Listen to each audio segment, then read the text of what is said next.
Hi, good afternoon, everyone. Welcome in. Thank you for joining us. Hope everyone's having a great day. A little bit rainy here today in Alexandria.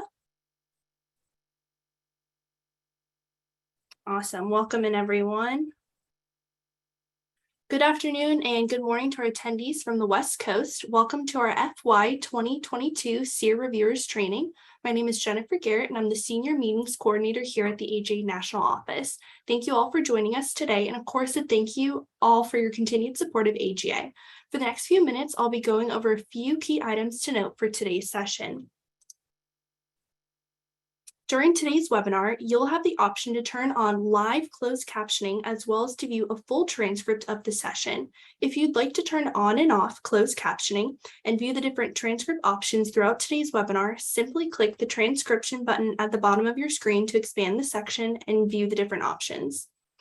Additionally, at the end of the session, you can save the entire transcript of the webinar presentation by clicking Save Transcript. It will automatically save to your designated folder on your device that you're using to attend the webinar. So please remember where you save the transcript.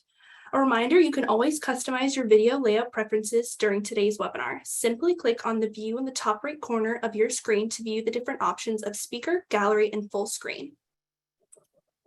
If you have any questions for our speakers throughout today's webinar, you may input your questions in the Q&A section of your Zoom control panel. Simply click the Q&A button at the bottom of your screen to expand the section, type in your question, and click Send. If you want to interact with other attendees and post comments throughout today's webinar, you may input your comments in the chat section of the Zoom control panel. Simply click the chat button at the bottom of your screen to expand the section, type in your chat, and click Enter. For those of you who are just joining us, we just went over some quick housekeeping items to note, and then here's information about the CPE credits. CPE alertness checks will appear in the form of a poll question at unannounced times. To validate your participation during the webinar, please select Yes, then click Submit. Participants who successfully complete this process will receive an email from the AGA National within 5 business days stating that your CPE certificate is ready to be downloaded.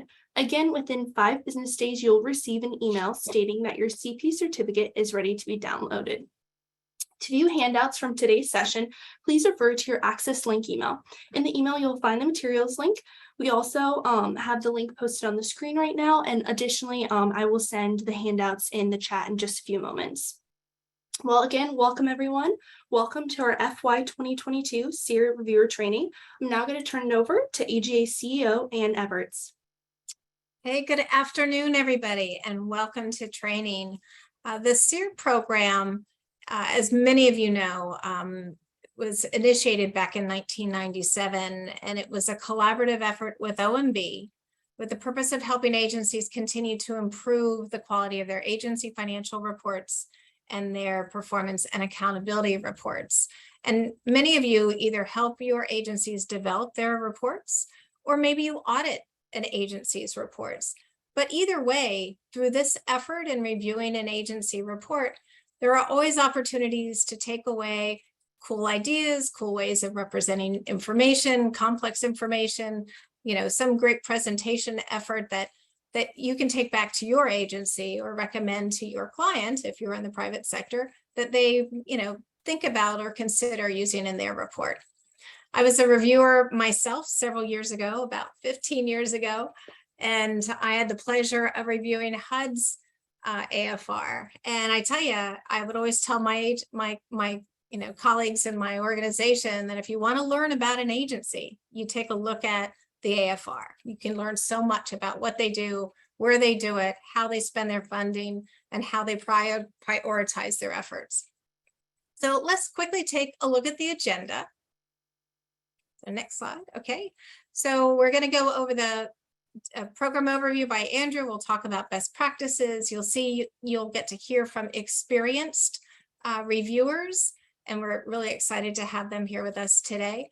And then we'll get some logistics and timeline information from Jerome at the end. I also want to recognize, next slide, please. Our board members. So, we wouldn't have the organization and the focus that we have without our great CEAR board members. And you're going to hear a lot from Andrew Lewis in a little bit. He's our board chair. We have representatives from Treasury, so Tim Gribben, Carol Johnson from OMB, Don Simpson from JO, Alan Perry from FASAB, and Dave Zavada is also a board member, and he represents one of our other corporate partners that supports this effort. Next slide, please.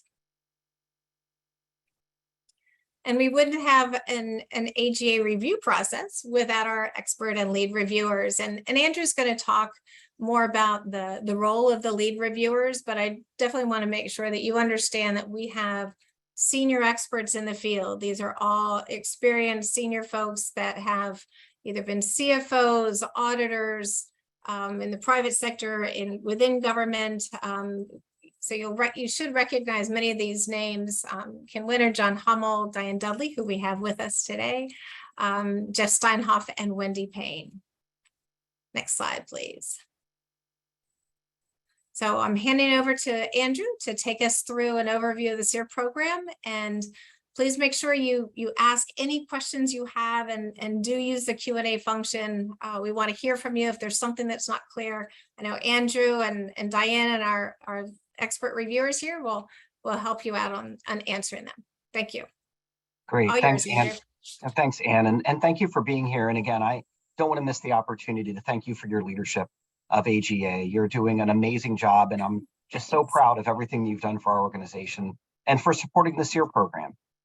And for all of the attendees, I guess our count right now, 182. So I want to thank all of you for joining us today for this discussion. This is going to be an exciting couple hours we're going to spend together talking about the CEAR program and hearing again from three phenomenal panelists who are going to share their experiences too.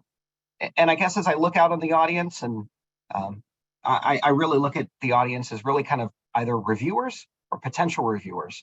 And hopefully by the end of this discussion today, you're all going to want to sign up and be reviewers for this great program. And, you know, for all of you who are reviewers, returning reviewers or new reviewers, I just really want to thank you for your leadership. I want to thank you for your volunteering to be able to help us make an improvement to the government financial management community. As Ann said, this program, the Certificate of Excellence in Accountability Reporting Program, is really designed for us to be able to help provide continuous improvement to accountability reporting across federal government agencies. And we cannot do this without the valuable perspectives and the broad perspectives that we get from all of our different reviewers. So I just want to say thank you very much for, putting your name forward, for being someone who wants to be able to help learn more about agencies and really help to be able to increase your broadened understanding of government financial reporting. So with that, as Ann said, I'm Andrew Lewis. I am the chair of the CEAR board. And if selected as a reviewer this year, this will be my 20th year reviewing CEAR reports, which I had to look up, Ann. That's the China anniversary. So I don't know if we can somehow shake loose a CEAR piece of China, to commemorate the anniversary. But that's if you're selected as a reviewer. If I'm selected. Otherwise, I'll have to wait for one more and just That's right. I do it really because of how much I learned from this program. And really, I've gotten a tremendous understanding about the integral role that our federal government plays in all of our lives. And learning about how each agency delivers its mission and being able to provide thoughts and recommendations as a reader of the report, I found to be a really valuable exercise. It's helped me be sharper and better and more familiar with current standards. And so I've gotten a lot of value out of it throughout my 20 years doing this. But with that, I'm going to walk through just a couple of different sections here, providing a little bit of an overview of the CEAR program. We're going to highlight some changes in the CEAR guidelines, and I'm going to help you navigate to go find those CEAR guidelines, as well as we're going to talk a little bit about performing the review. And then we'll spend a little bit of time wrapping up with a new award that the CEAR board has announced, and I'll share some updates with you here. With that, we're going to move into a polling question, just so we understand who's out there, our 200 attendees. What are your experiences in the program? So a poll should pop up. And why don't you go ahead and share then how many years, if you recall, in the green room, we were trying to remember how many years we've done the review. So if you remember, go ahead and select your choice of how many years you've done a review.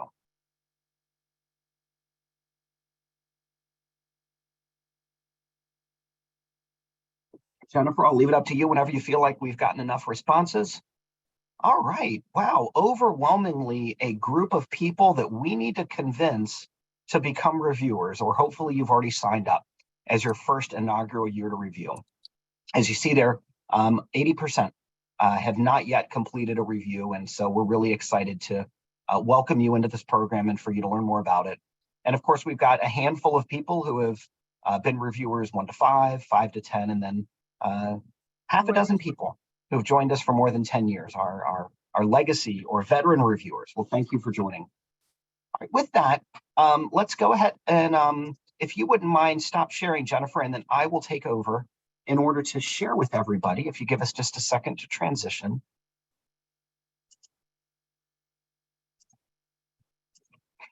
All right, and if I did that correctly, you should see the AGA homepage right now. I got a nod from Anne. All right. Well, first, what I wanted to do is just help everybody navigate to where the CEAR guidelines are available. So that way you can locate them, download them, and have them available, because our CEAR guidelines are a really important tool for conducting your review. And we're going to walk through the guidelines here today. So as you go to the CEAR website, over in the bar, the blue bar, the Certificate of Excellence and Accountability Program is one of the options. If you select on that, the page will load to the CEAR program. And here we've got different options and pages. The first page just provides an overview of the program. And it's great if you weren't able to attend one of our past CEAR dinners, you can actually watch last year's CEAR Awards program or portions of the program here in a video. But on the right-hand side, you can see the guidelines here available as a Microsoft Word document or also available as a PDF version. If you want to, you can click the CEAR Reviewers page too, if you want to see a little bit more direction and some additional instructions provided to how to become a reviewer, and then some additional thoughts and advice for conducting your review itself. So I've already downloaded the guidelines, and that's here on this page. So you should now see the CEAR guidelines. I'm looking to Anne. Thumbs up, Anne. All right. So the CEAR guidelines are an important tool that you'll be using throughout your CEAR review process. And if you look on the second page, the CEAR table of contents is pretty easy to follow. And we're going to spend a bit of time in the introduction, which provides a lot of resources, backgrounds on the CEAR program, and some other tips and things for you to consider as you're conducting your review. And then throughout the document, there's also other things that we've added in. So we've got the report elements not to overlook. We'll spend some time talking about that and the importance of that page and crafting your review. Additional changes. And then you see here, there's 4 different sections that are provided here. One section, the longest section, really deals with the agency financial reports and provides a number of different steps and recommendations for you to consider as you're conducting your review. Then there's also some additional sections on if you've been provided a performance and accountability report versus an agency financial report. There's some additional reporting requirements and some other things you'd want to consider. And then section 3 goes into if you're provided a summary of performance and financial information. One of my least favorite acronyms in government, but if you're provided a SPIFFY, that document is there for you to be able to look at, or at least that section provides you some additional guidelines and things to consider. And then what is also interesting, maybe more for edification, is that we do provide what upcoming accounting standards are going to be applicable in future years. Followed finally with then your role and the place where you'll get involved as a reviewer, and that's going to be in sections 5 and 6. So with that, let me just spend a couple minutes scrolling through a couple different parts of the guidelines, just that way you become familiar with it. This will be just a quick little test through it. And obviously, I encourage you to spend more time after this as you want to absorb the information and content that's in there. In the introduction, we spent a fair bit of time providing our thoughts and perspectives over time with answering some of the most common questions that our CEAR reviewers ask and our preparers ask when they are going through the process of preparing a document that would be eligible for the CEAR, as well as then providing instructions to our reviewers as well. So here you can see some background about the program. Starting on the bottom of page 2, there's a structure of how the evaluation is conducted. And this is really your role as a reviewer starts here. So it talks a little bit about the importance of the guidelines and the information that you can make available within the guidelines themselves. And then, of course, lays out how the document's set up, providing a brief overview of the different sections, and then going in to describe a little bit about the review team. You are not alone in conducting the review. You're one of many people as part of a team that's taking a look at the document that you'll be assigned in order to be able to provide your different perspectives from the different experiences or different voice that you might have. When we build a review team, we're often looking to try to be able to build it with somebody from a preparer perspective, somebody with an audit perspective, and somebody with a performance or budget perspective. That's an ideal makeup with, as well, again, a reviewer, a lead reviewer as well, such as Diane or some of the other lead reviewers that Anna just mentioned. So as you're going through the document, you wouldn't, of course, just utilize that single lens, but you're obviously, we want to make sure that there's a broad perspective within our team, and that way we can get a complete set of recommendations coming forward. In the evaluation process itself, and we'll spend some time with our panelists talking about how to conduct the review, but as you've read through the report, and as you've utilized the guidelines as a tool to look at as you're looking through the agency financial report or the performance and accountability report that you've been assigned, we ask that you consider ways to improve. You think about what's great, what's really meaningful, what really stands out in your review, what are those noteworthy features? And then also, what are some places where you might have had questions as a reader, or you might not have been able to find information that should be expected or included within a report? Your feedback and those perspectives, both the noteworthy features and the recommendations, are the critical outputs of your review. And as you conduct your review, we want you to make sure that you're keeping track of all those noteworthy features, and you're including that response in what you're going to submit back to AGA at the conclusion of your review. Some recommendations might stand out as you conduct your review as well. And when you provide those recommendations, providing them with 4 really important aspects or elements is critical as you're providing your recommendation back. So that way we can make sure we're providing a meaningful information back to the agencies and the preparers as they then think about how to reflect on the recommendations that are provided through the CEAR program. So on the bottom of page 5, you can see the different aspects. We ask that you identify the deficient or improvable condition, the page number, the specific change that you're recommending, and the reason why the change would be an improvement. And we'll spend a fair bit of time here after I finish this walk through the guidelines to walk through some good and some not so good examples of how to conduct a recommendation. As you continue forward, then there's some additional guidelines for you to consider, and Diane will spend a little bit of time talking about the special awards component, and we'll spend some time as well talking about how all the different recommendations are vetted to ultimately arrive at the final set of recommendations and noteworthy features that are provided to the agency at the conclusion of the process. What I want to highlight here is that there are, starting on page 13, report elements not to overlook. And so we built this section of the guidelines as some useful tips for you to consider. Some places that we've seen some common recommendations provided as an output from the CEAR program. And we find that this is really valuable as a memory jogger for you as a reviewer to think about some of the most common recommendations that you might come across. So start here as one of the things to consider as you're thinking about what some of those recommendations or what some of those noteworthy features might be as you consider looking through the section. If you're one of our returning reviewers who's been through this process before, we add a special section specifically for you. And that's the section here that's significant addition and changes from the 21 guidelines. We find this to be a really useful tool for you. If you don't want to go back and go through all the different pages of the recommendation or the guidelines, you can start here just to, again, provide you with those new things that you should consider based upon new requirements from OMB or other reporting responsibilities or recommendations from the program. So these guidelines are listed here. Now, I want to pause here and say our guidelines are not meant to be a checklist. You're not meant to go through and tick off each and everything on the guidelines as a checklist mentality. But really, the process that we use in the CEAR program is really more holistic.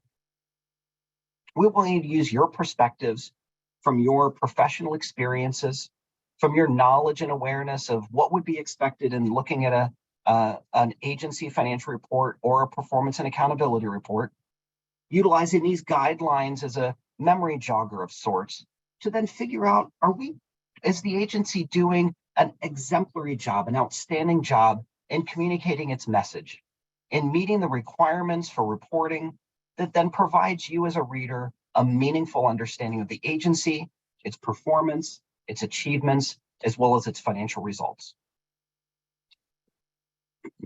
We'll probably spend a little bit more time talking about that checklist because it's often, sometimes some people fall back into a notion of thinking it's a checklist. And really, it's just meant to be able to provide you with the resources so you understand what would be included. But we really want you to use your perspectives, your experiences to really build out those recommendations. Starting on page 17, and I won't go through each and every one of these pages, but starting on page 17 then provides the different sections of the guidelines. One thing to highlight here, though, is that if a source is listed, then that is more of a specific requirement called out within a guideline or an expectation of reporting. In this case, you can see here 3 different expectations in A136 are listed here. Some of the ones that don't have a source listed aren't a requirement, but are often those things that we see most commonly included within previous award winners, those agencies that have received the Certificate of Excellence. The guidelines continue then for a number of pages with different sections available for you to be able to conduct a review.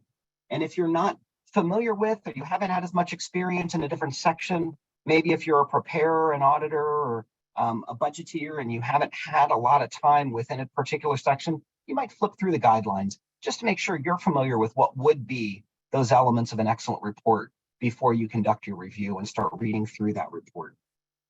Again, it continues on for quite a number of pages, providing you with a great reference and resources for you to conduct a review. I'm going to flip all the way down to where you come in then as a reviewer, documenting the outcome of your review. So, and that starts here in section number 5.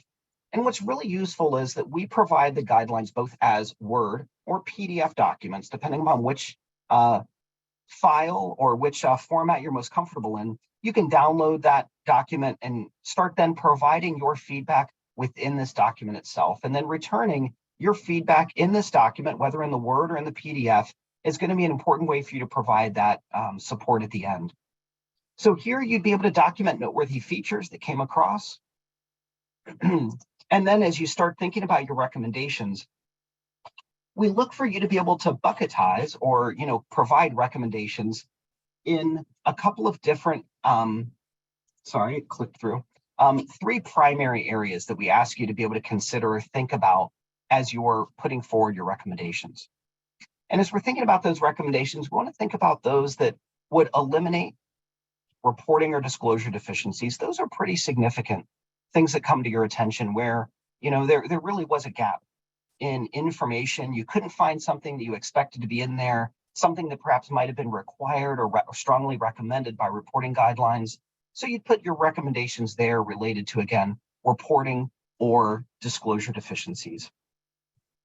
The next category that you could group your recommendations in is in improving the report presentation and usefulness. So that's where you had an idea or a thought around a better way for the agency to consider displaying or presenting the information, or you might not have understood exactly what they were trying to convey, or maybe they presented it in a narrative and you think that some other format might have been more useful for you as a reader to absorb that information. And this is a great way for you to be able to then provide some inspiration to the preparers on another way for them to communicate really critical and important messages in their AFR or their PAR.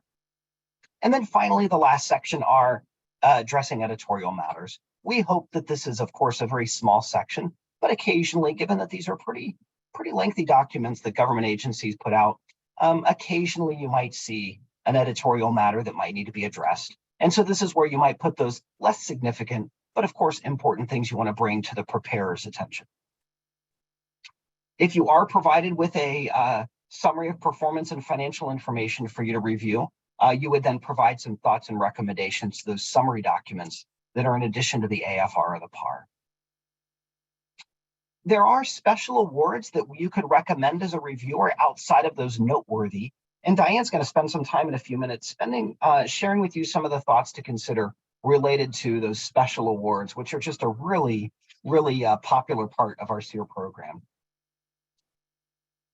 I'm sorry, and then CEAR with value-added distinction, as well as another thing that you can also identify. And again, Diane's going to spend a little bit of time talking about that aspect. Finally, then you need to, at the conclusion of your review, make a preliminary recommendation on whether or not the document that you reviewed rises to the level of receiving a certificate of excellence in accountability reporting. And therefore you would vote yes, that a certificate should be awarded, or you might have some concerns and thoughts where you think it may not have risen to that level. But that preliminary vote is an important aspect that the lead reviewers collect as they then consider all of the recommendations. And then as a review team, you'll gather together to then collectively as a team make a determination whether or not a certificate should be awarded at the end. And then instructions for then submitting your response is included down here. So I am going to go ahead and stop sharing there. Jennifer, let me get it back over to you.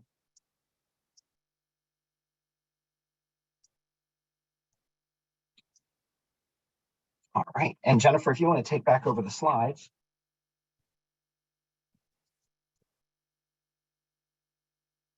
And we'll pick up on the next slide, Jennifer, thanks. So just a couple of high-level recommendations for you to consider as you conduct your review, and we'll go through them relatively quickly. Each reviewer is going to have approximately 3 weeks to complete their review.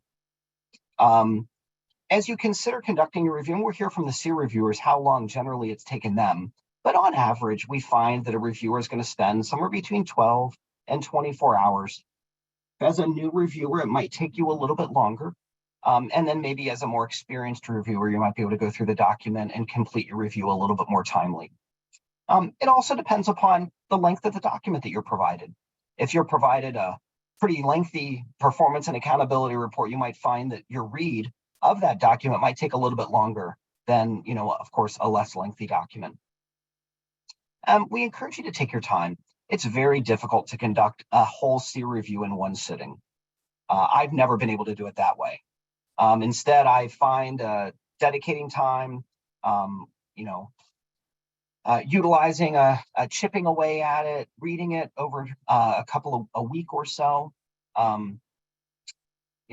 When I commute in on the metro, I always found that was a way for me to be able to conduct my review and kind of chip away at it 45 minutes at a time on my commute. But figure out what's going to be a good schedule for you and commit to that schedule. This is really not something that you want to procrastinate and run up against the deadline, or of course, we don't want you to go past the deadline and then cause complications to the other aspects of the review program. So be really thoughtful about when and where you're going to set aside the time to conduct your review. As we mentioned, type your comments in the guidelines. We prefer in the MS Word document.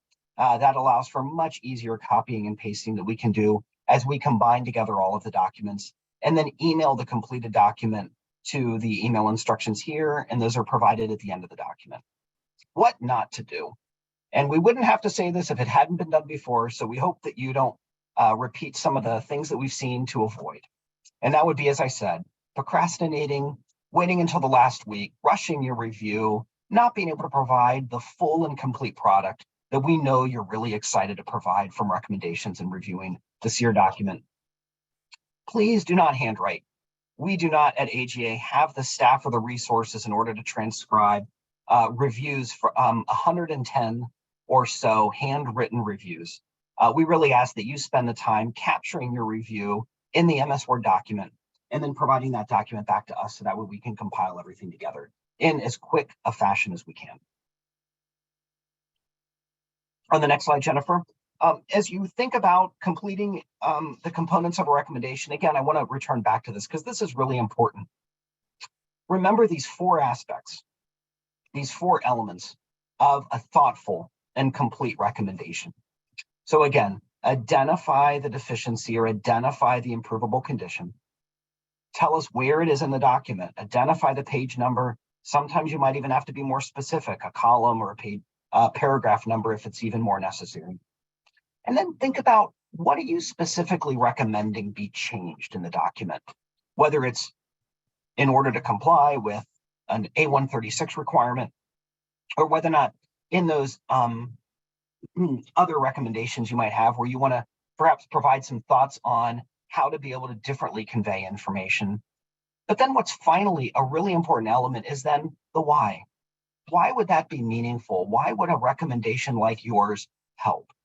Would it improve readability? Would it then provide the report then to comply with professional standards or with A136 requirements? You know, what's the basis as to why the agency should feel motivated and excited about adopting your recommendation?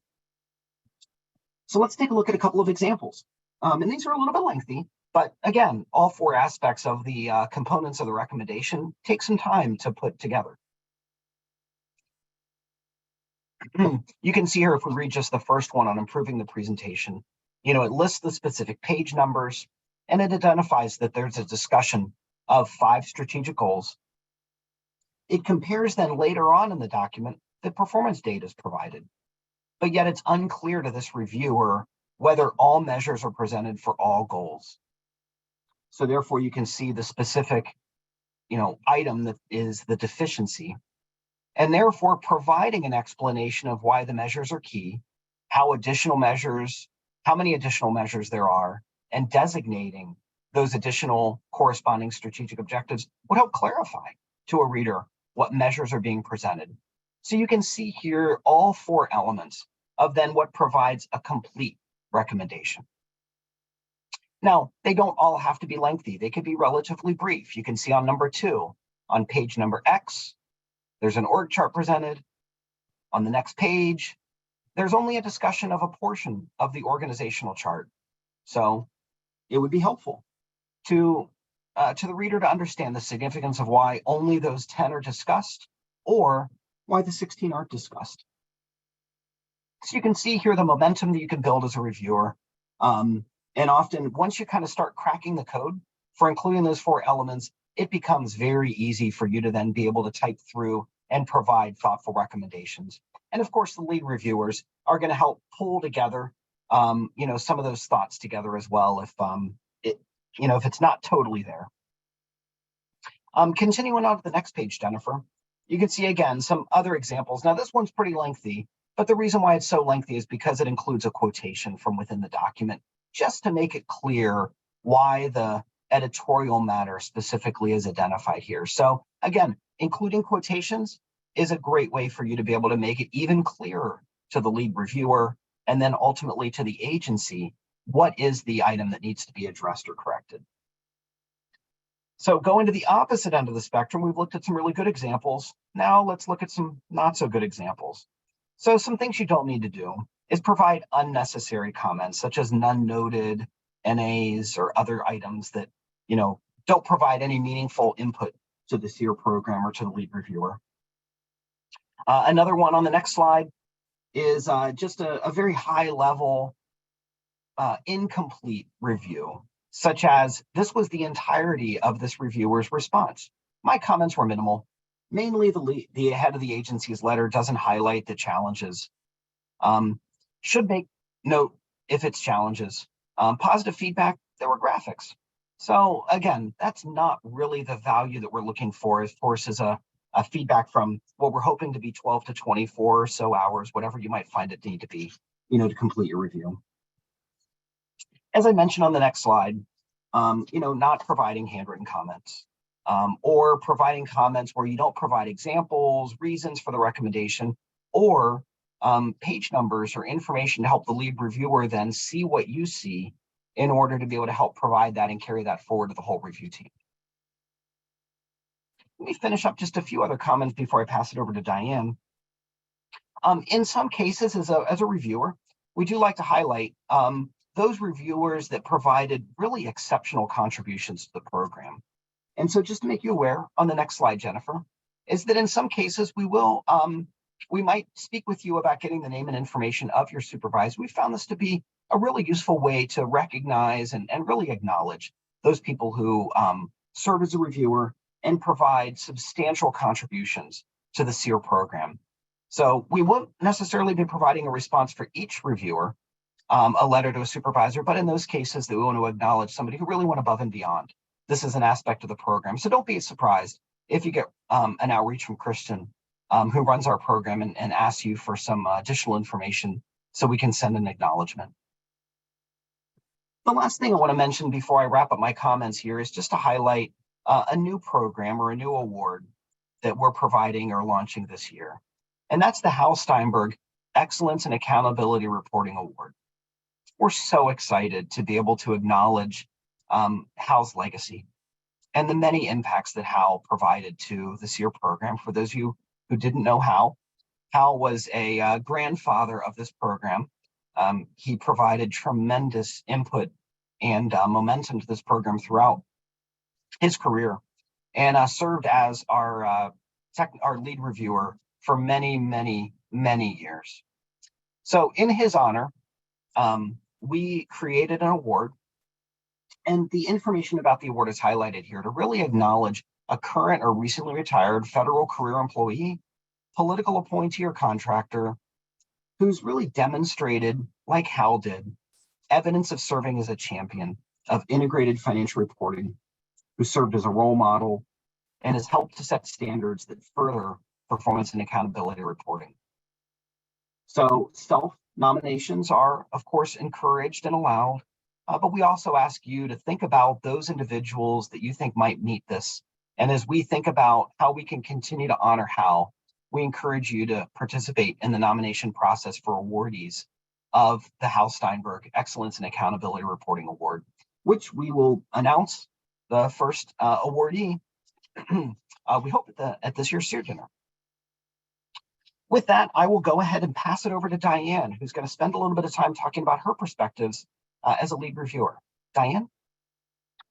Thank you, Andrew. I am so excited that we have so many folks on today's training program and possibly new reviewers. Let me just give you a little bit of background on my experience with the CEAR program, and then I'll talk to you a little bit about the lead reviewers. I have been involved with the CEAR program actually since inception and have served as a reviewer most of those years. Until last year, I spent 9 years on the CEAR board, the one that Andrew is currently chairing. And then last year, I agreed to be a lead reviewer. And that gives you a totally new perspective on the program, and I really enjoyed it. So I'm excited to serve as a lead reviewer again this year. Because there are so many folks on this call that are new to the program, let me mention a few things, and some of these may be repeats on what Andrew said. You may feel a little overwhelmed at this point, especially when Andrew said that it could take 12 to 24 hours to do this review. It'll go by fast though. And what I will tell you is it's really, really interesting and rewarding. So don't be overwhelmed by the potential amount of time that may take. You may also think to yourself, well, I haven't done this before. Maybe you are not in the business of writing findings and recommendations, and maybe that seems overwhelming and daunting to you, but don't worry about that. We're going to help you through that process.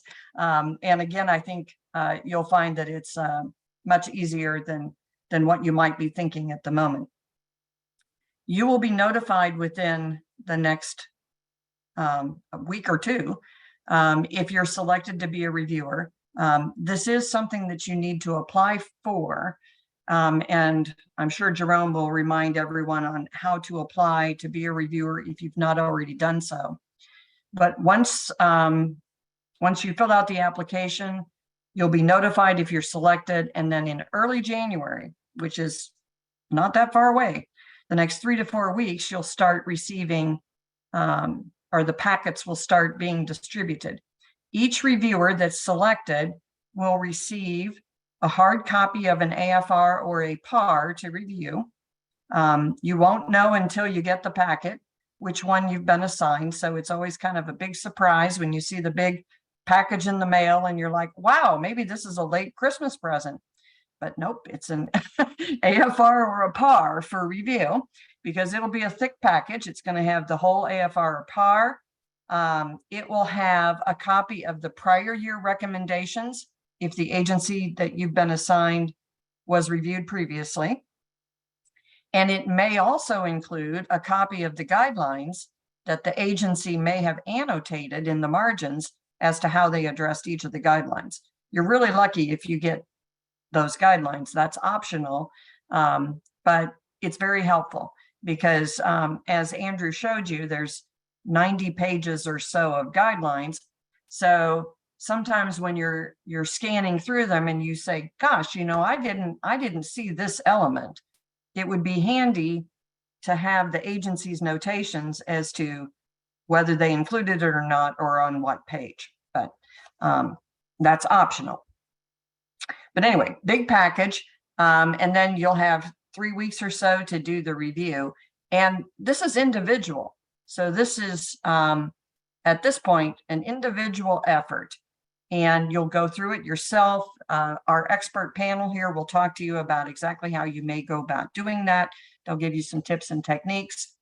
But your product will be the written recommendations. And, you know, try to write them in a similar format to the recommendations that you see from the prior year. Most of the agencies that you'll be assigned have been in the program before. And so you can kind of use that format in putting those recommendations together and include the 4 elements that Andrew just covered.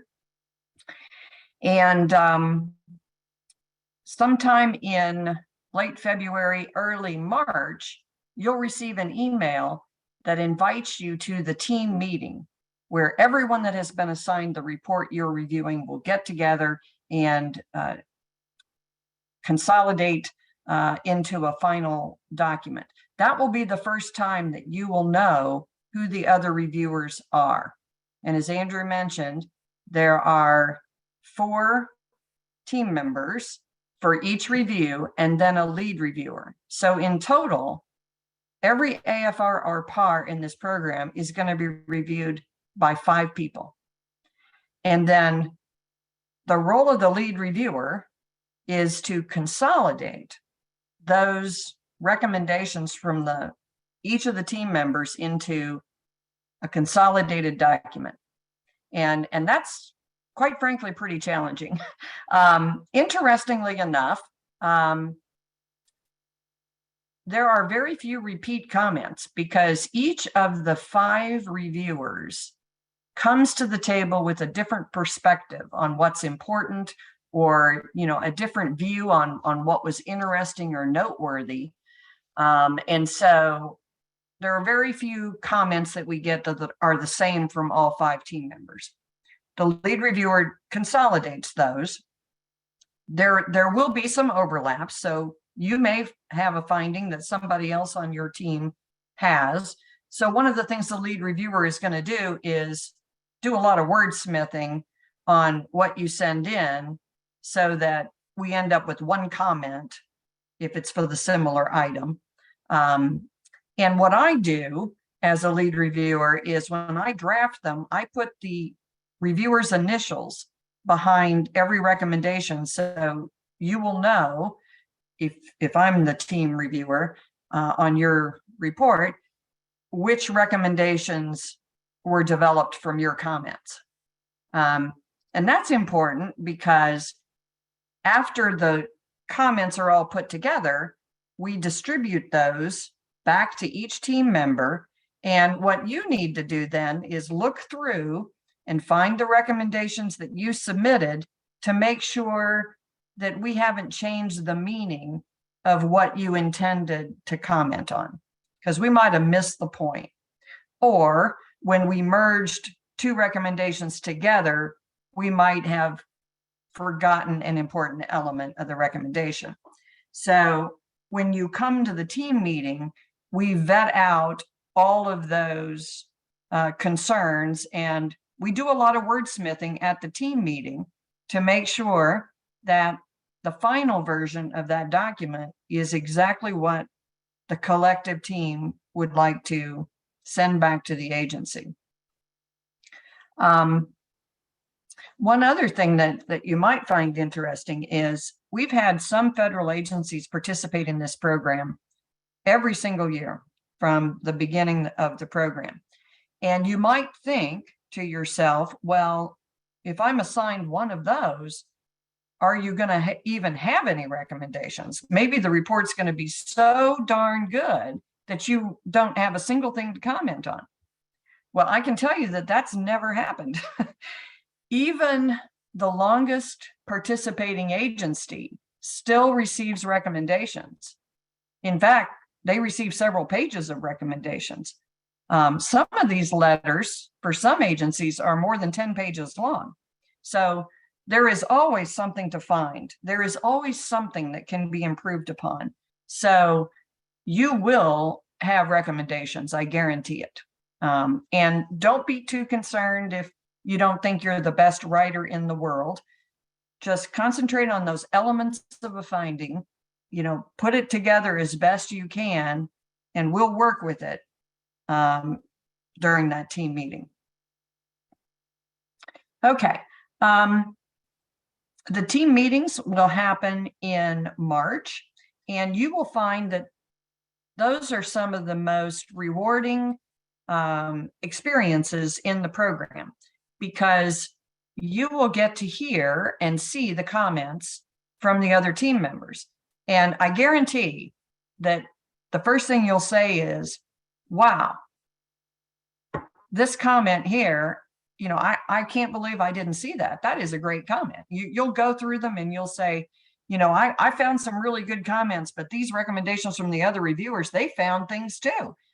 And that is part of the beauty of the program. When you put 5 people together that have different backgrounds, different perspectives, you come up with a very rich collection of findings and recommendations that really benefit these federal agencies. And that's why these agencies come back year after year after year to get these comments. We believe, and agencies have told us, that this program really has helped them improve their overall PAR or AFR. Like Andrew said, it is important that as you review the reports, you identify not only the recommendations that can be improved, but also make note of any best practices or noteworthy features that you identify as you go through the reports, and you'll find those too. There's a spot in your submission where you'll make a list of all of the noteworthy features that you thought were really good. We provide these noteworthy features back to the agencies so that they know which things we thought were really good in their report and that they should continue doing those. We also provide those lists of noteworthy features and best practices in a summary document of all of the participating agencies that we post to the CEAR website, so that an agency can go out to the AGA CEAR website and think to themselves, hey, I'd really like to find a great example of a best practice of a CFO letter, or any particular element of the report.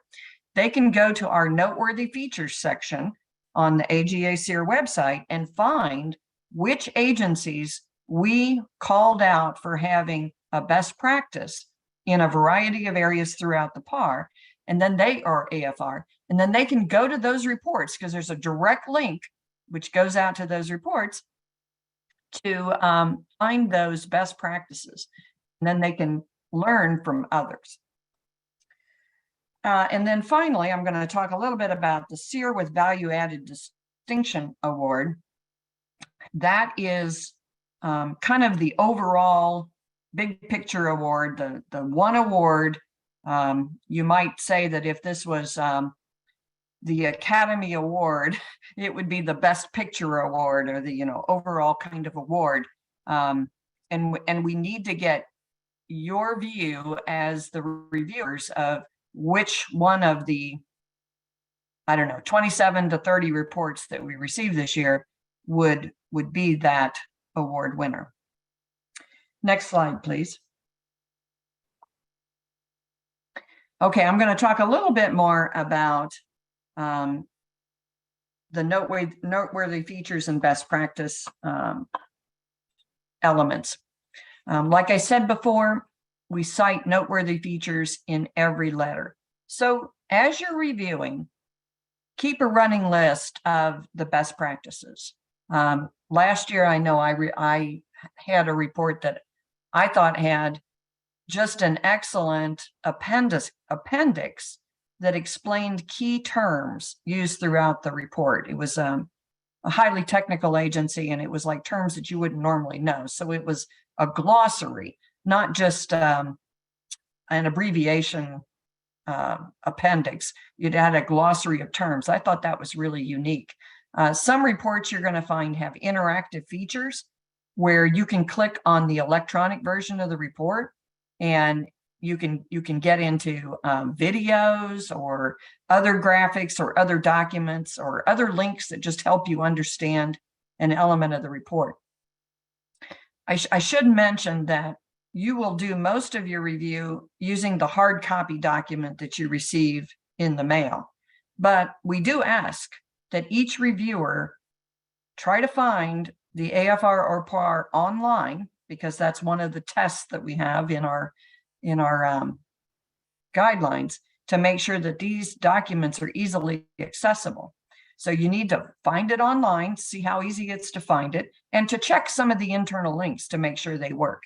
We have found in some cases that there's something that looks like a link in the document, but it either doesn't link to anything or it links to a totally different document. So we do ask that you do some of that type of test work. Okay, so special awards. These are the best practice features. Of all the noteworthy features, what you'll do is identify 2 or 3 of them that you would like to call out as, this is a best practice that you would like every federal agency to be able to look at and use as an example. What happens here, and I think I have a separate slide on this, but what will happen here is, as a team, you'll decide on a couple of best practices to nominate. And ultimately, the CEAR board will make the decisions as to which best practices are moved forward, because we generally have only one award in a particular area. For example, if it is the secretary's message, we wouldn't have 5 best practice awards coming from the 5 different lead reviewers all on the secretary's message. It wouldn't be much of a best practice if we have 5 of them. So generally, the best practices are limited to 1 of a particular area. Now, this year in FY2022, one of the things that the CEAR board decided is that we're going to focus more of our special awards on integrated accountability, including financial and performance information. I'm going to cover this more in a separate slide. This is something new for this year, and we told the agencies about this when we trained agency preparers back in August. As Andrew mentioned earlier, the AGA CEAR program was envisioned to enhance federal accountability, and accountability is a broad term that includes financial and performance information. That was, decided 25 years ago, more than 25 years ago, when this program was put together. And over time, a lot of these special awards have been focused on various elements of the report. It might be the graphics, it might be the charts, it might be the financial description, forward-looking information, various elements of the report. And what we found is, when we give a special award on a particular area, agencies do review those special awards. And the next year, those sections that we give special awards on, they get better, because all of the agencies are learning from each other. And what we have just kind of come to learn is, most of the elements of these AFRs and PARs have really improved over the years. They are remarkably better. than they were at the beginning of the program. The only element or the only area that is consistently yielding a large number of comments is in the MD&A.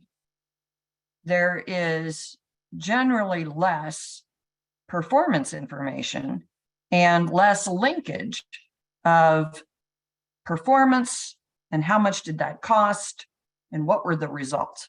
And so as a board, the CEAR board decided, well, one thing we can do as part of our CEAR program is focus more of the special awards, not all of them, but more of the special awards on this area of performance and accountability.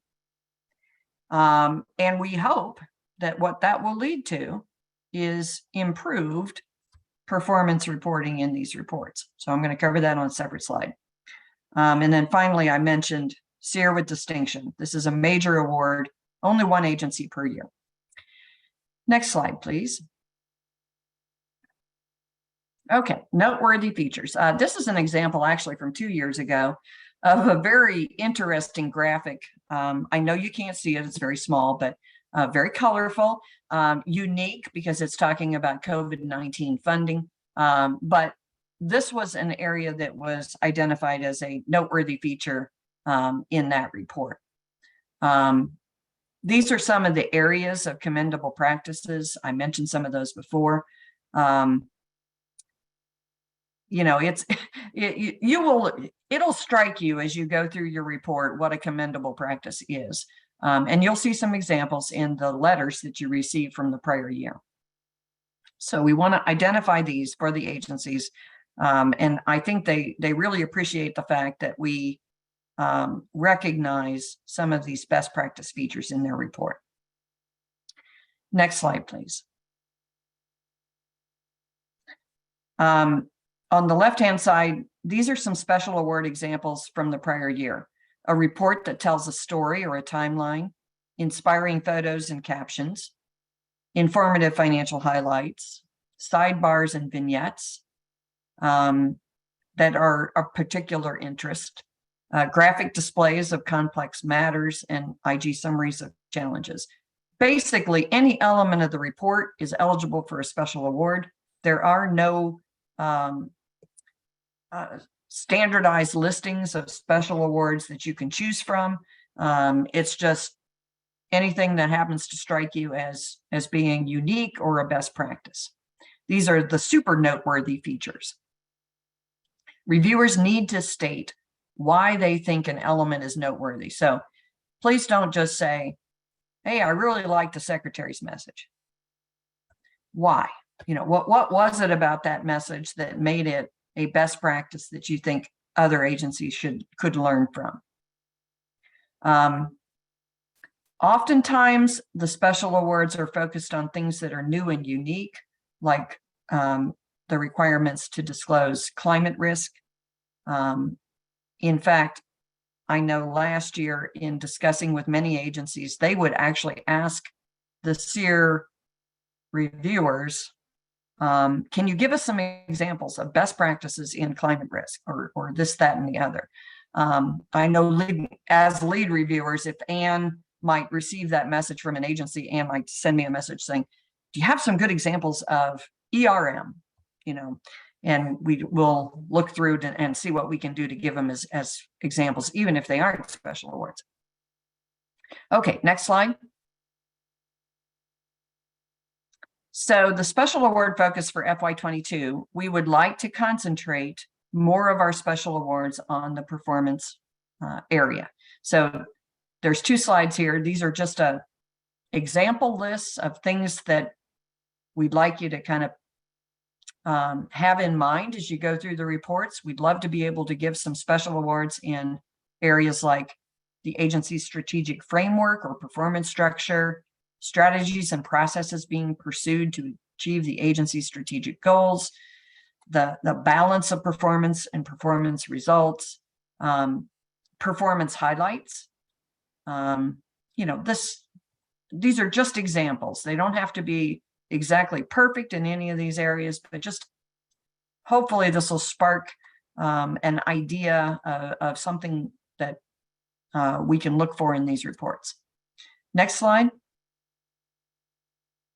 These are all listed in the guidelines, by the way, too. So you don't have to take notes on these. You'll have the guidelines when you do your reviews. More examples of things to look for.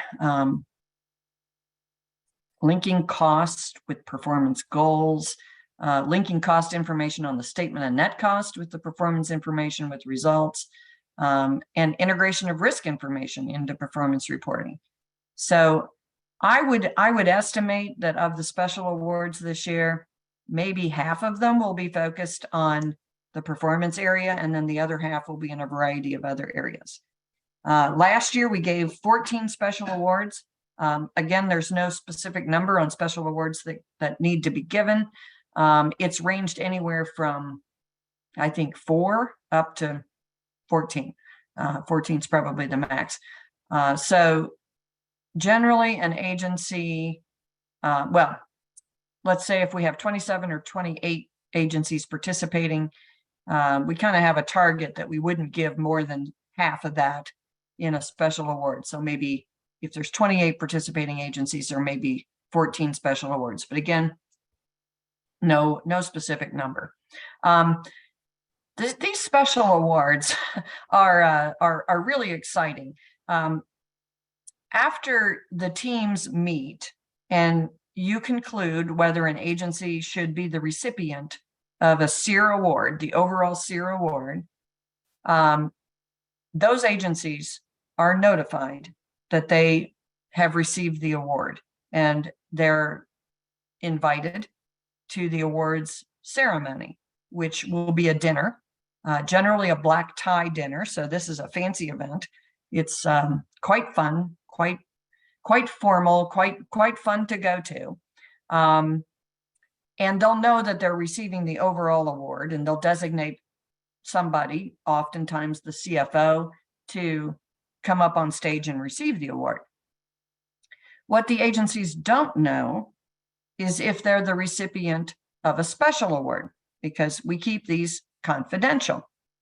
So when we get to that part of the program at the awards dinner, there is a lot of anticipation, because each agency is hoping that they're going to receive a special award.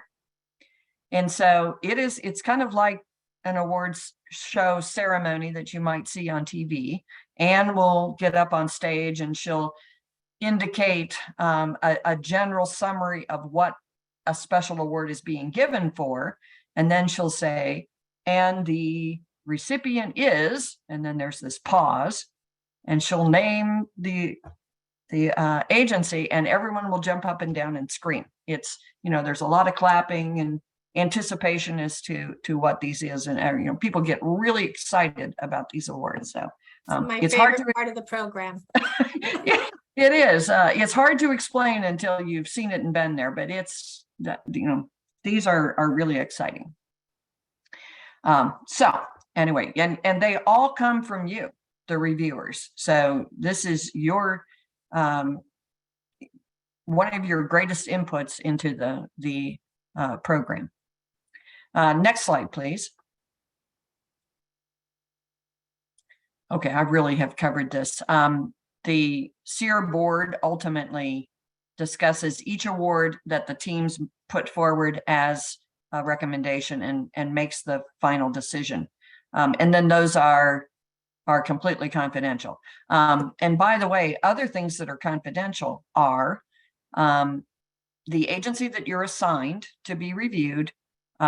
You're doing the review on your own, and you should keep the name of that agency confidential. You will not be assigned an agency that you currently work for or that you've had any recent association with, for example, as an auditor or a consultant, because the assignment is made to someone who is independent. But we don't want you to share the name of the agency that you are assigned with anyone else, even after you know the names of the other reviewers. You can talk to them, but no one else. Because let's say, for example, an agency doesn't receive the award. I don't think you probably would want that agency to know that you were one of the reviewers. So it's a confidential process completely, and it stays confidential. Similarly, if you've recommended a special award for a particular agency, keep that to yourself because, well, and share it with your team, but ultimately a special award may not be given in that category or may not be given to that agency. So we don't want anyone to be disappointed about anticipating something that may not occur. So very confidential. Next slide. The final award I'm going to talk about is CEAR with Distinction. This is a unique award given to only one agency, if awarded. This will be the 4th year for this award, and we have given one award in each of the 3 prior years. But it's possible that we may determine that there's not a worthy agency to receive the award. Possible. I don't know. Hopefully not.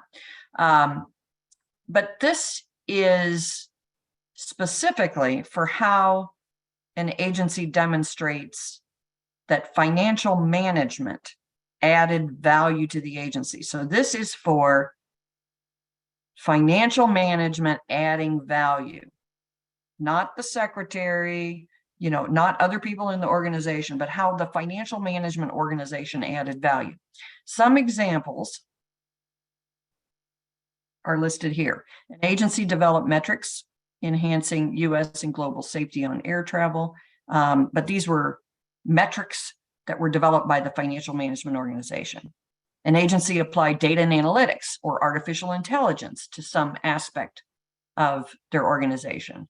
They used financial and performance data to inform major program decisions.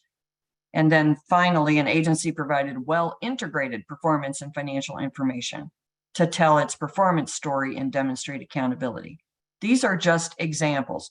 There's more on that criteria in your guidelines. Okay, next slide, please. I think I'm turning this over to Andrew to lead our panel discussion. Andrew? Great. Diane, Yeah, before you do, can I just add one thing? Diane, you mentioned earlier that we'll make sure that if you, for instance, are an auditor of a specific agency, that you're not assigned to that agency. I mean, we get that information through your application. So please be very specific about that. So, the agency that you work for, the agency that you audit this year or last year. I mean, so we need to be very specific about that kind of information from you. And Andrew had mentioned too, that we hope if there is an ability to put somebody with a performance focus and somebody with an audit focus and financial focus, together on a team, then we have lots of different aspects. So if you have experience in some of those different areas, please make sure you share that with us on the application. Sorry to interrupt. Just want to make sure everybody understood how important that application is. Yeah, wonderful, wonderful recommendations, Anne. And that's a great segue too for me to remind everybody, if you haven't already, please navigate to the Q&A feature that's available within Zoom. We appreciate and welcome any questions. You can use that tool in order to be able to bring any things to light. We will have time for questions in a few minutes, both from our panelists, as well as from myself, Diane, or anyone else involved in this year program, if you have questions. With that, we're going to shift gears a little bit. You've heard from me and Diane. Now, I'm really excited to be able to welcome 3 tremendously talented federal executives and people involved in federal financial management. Not only are they colleagues, they're also really good friends. And so first is Sarah Cunningham. Sarah, thank you so much for joining. Sarah is a director at Summit Consulting, has tremendous knowledge and experience around federal credit reform, budgeting, and financial management. Prior to Summit Consulting, Sarah was also a former member of the Office of Management Budget, a member of the credit crew, if you know that important part of our financial management history. Also was the assistant CFO at the Department of Housing and Urban Development, and also was the CFO of Mecklenburg County, and has a really great story to share around navigating a cyber ransom, very difficult challenge that you faced. So Sarah's an active volunteer, provides, of course, a financial performance and budget experience, and has been a CEAR reviewer now for 3 years. Next, I'm really excited to welcome Carol Clay. Carol is a tremendously talented executive and is director of the Office of Management Controls at the Department of State. In that role, she oversees the Department of State's programs related to OMB Circular A123, Green Book, FFMIA, Payment Integrity Information Act reporting, just a whole variety of different things that she provides really valuable and useful experience. And of course, as you can tell, serves a great role as a CFO representative. Carol's been a participant in our program now for 12 years as a CEAR reviewer. Finally, I'm really excited to welcome to our virtual stage here, Eric Rasmussen, an audit partner at KPMG. Eric's a very active AGA leader, having previously served as a chapter president of the Montgomery Prince George's County chapter, regional vice president, and chair of the accounting and auditing committee of the Corporate Partners Advisory Group. And Eric will be glad to tell you all about his 10 grandchildren. And Eric's been a reviewer of the CEAR program for 6 years. With that, let me go ahead and let's go to the goals of the program. And, let's start off with you, Sarah. You've got tremendous experience and really from one reviewer to another. What do you think are some of the expectations of a CEAR reviewer that you want to share? Yeah, I think the biggest is, at the end of the day, you have such an important role to play as a CEAR reviewer to helping that agency, but also others who are looking at the results and the comments to improve the communication of critical performance and financial information to the public. You are part of the way the government can do a better job of telling its story. You are part of the way that the government can say what's working and what are some places where we need to improve. So really, that is the value add of your time commitment, your expertise commitment, and really bring it. That's what we're looking to each other for as CEAR reviewers. It's a massive but awesome responsibility. Taking the time to reread the guidelines, the past comments, if you're lucky enough to get them, as Diane said, those are incredibly helpful. And most importantly, the AFR. I know I found a huge amount of value to being prepared to read through it a couple of times. One where I'm just kind of thumbing through it, just what are things that strike me at the first glance? And then one that's a much deeper dive with the guidelines right next to me, as well as some of the comments as I'm doing my review. Try to think about what you would look for, but also step into the shoes of the other users. Who do you know who else might find this information helpful? Is there something that is getting in the way of the story that another user, looking at it, you may have a lot more understanding of the particular agency than someone else. Is there that little thing that they could do differently that would really make that story connect with somebody who may be new to the agency and looking for information? And then finally, being specific and constructive and taking the time, being able to say, here is the why. Here's why I think this is so strong. Here's why I think it could be better. Citing page numbers and be on time. Make sure you're putting those good comments together and sending them to your lead reviewer, because that's a huge job. They've got 4 amazingly smart people, all with different perspectives that they're trying to knit together into a holistic view and review of that agency's AFR or PAR. So help them out by being on time and getting those comments in there as soon as possible. This is some great comments, Sarah. Thank you very much. And Carol, anything to add as far as expectations for our CEAR reviewers? Yeah, so I think it's important and especially since we have so many new potential reviewers, to understand this is a collaborative process. And so some of your suggestions may not be accepted by the group, and that's normal. So expect that some of your suggestions are going to be challenged at the review meeting, and they may be dropped in the letter, because that's what usually happens. But please know that all of your suggestions don't have to make it in the letter for you to have made a valuable contribution. That's a great point, Carol. Thanks for sharing that. Yeah, I always check whenever I get the letter after I submit my comments, and normally kind of scratching my head saying, why didn't that get in there? And of course, you get a moment at the review meeting to ask if there's any major comments you feel strongly about that you'd like to resurface or discuss again. Well, let's kind of shift gears or, go to the next point. So on the next slide, thinking about how to get into the right headspace and the right mindset for starting your review. Eric, you want to give us a thoughts? You've conducted a review a number of years. How do you best prepare for it? How do you get ready to really launch into this document that you've never read before? Great question, Andrew, and thanks for all the great detailed explanations from everybody. This is helping me, even though I've done this review a number of years. I'd touch on probably three things to focus on as I prepare. First is just do your normal job, and by that I mean you bring to the table important knowledge, experience, and perspectives.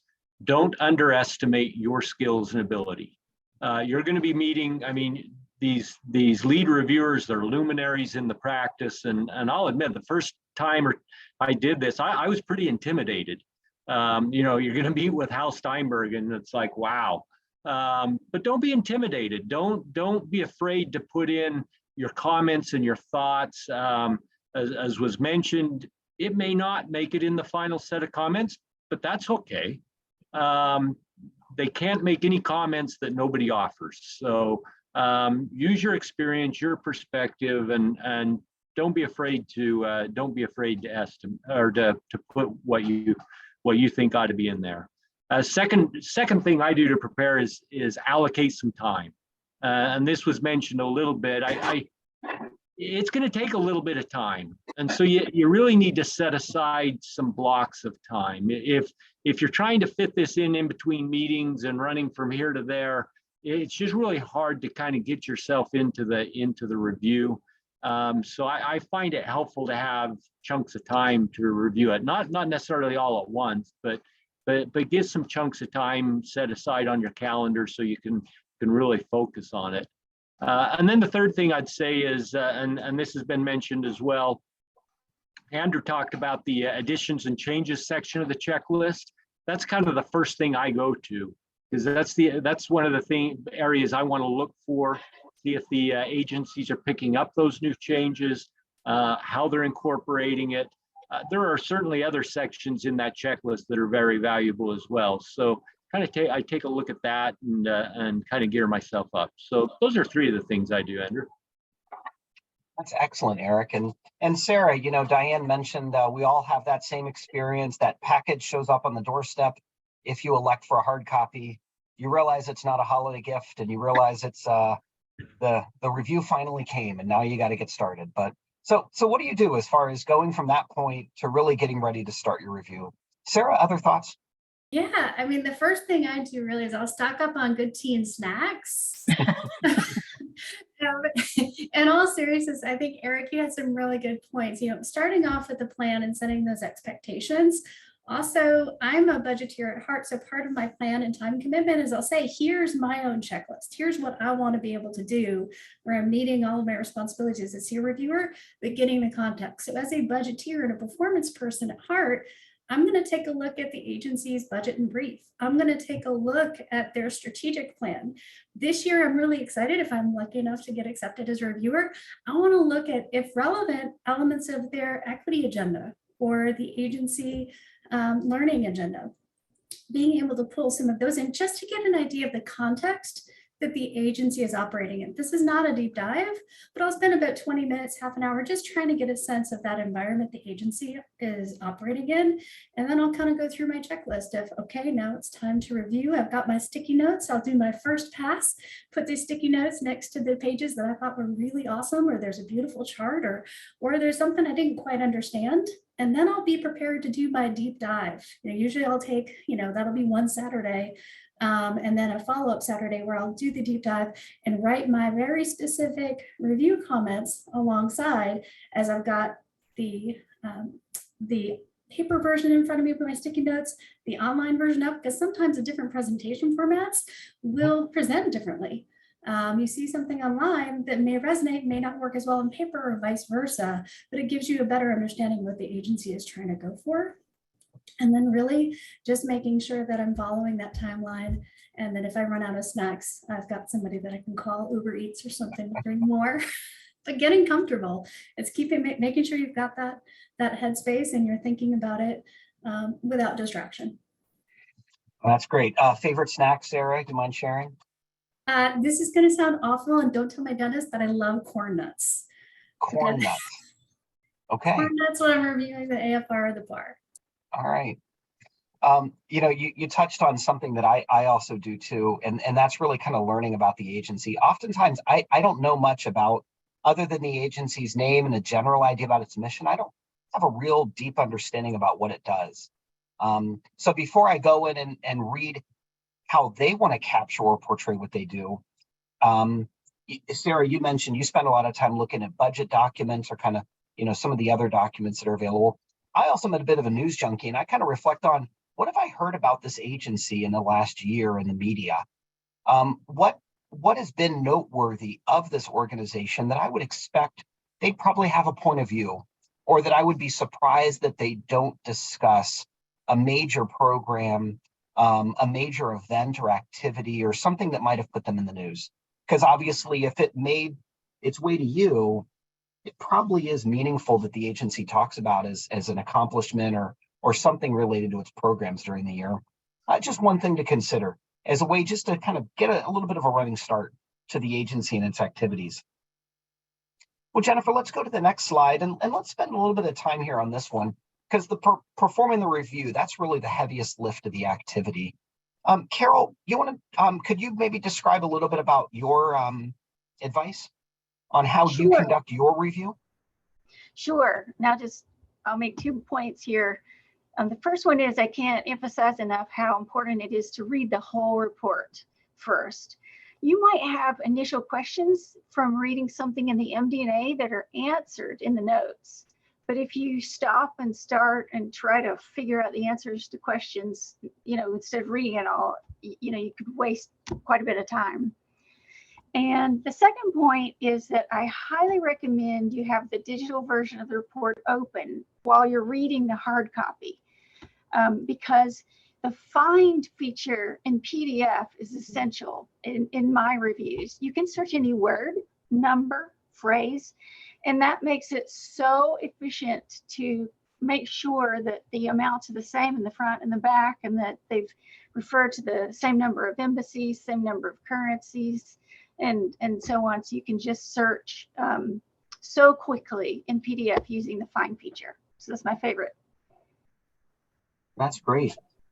Eric, your advice on conducting the review. You've shared some things, but what else stands out? I'm writing down the use the find function in PDF.